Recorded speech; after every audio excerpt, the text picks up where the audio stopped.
गडचिरोलीच्या अहेरी विधानसभा मतदारसंघामध्ये वडील विरुद्ध लेक असा संघर्ष पाहायला मिळू शकतो। धर्माराव बाबा आत्राम यांची मुलगी भाग्यश्री आत्राम हलगीकर शरद पवार पक्षामध्ये प्रवेश करणार आहे। 12 सप्टेंबरला गडचिरोलीच्या अहेरी या विधानसभा मतदारसंघात शरद पवार पक्षाची शिव स्वराज्य यात्रा होते आणि त्या यात्रेच्याच कार्यक्रमात भाग्यश्री आत्राम शरद पवार पक्षामध्ये प्रवेश करणार असल्याचं कळतंय।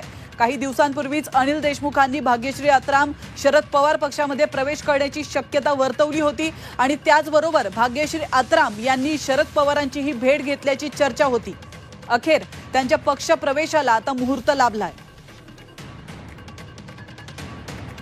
तर आपण पाहतोय अतिशय महत्त्वाची बातमी। काल अजित पवारांनी देखील यावर भाष्य केलं होतं। त्यावेळी वडिलांविरुद्ध मुलीने लढू नये असा सल्ला त्यांनी दिला होता आणि त्या पार्श्वभूमीवर आता ही महत्त्वाची अपडेट 12 तारखेला आत्राम यांच्या मुलीचा पक्ष प्रवेश होणार आहे।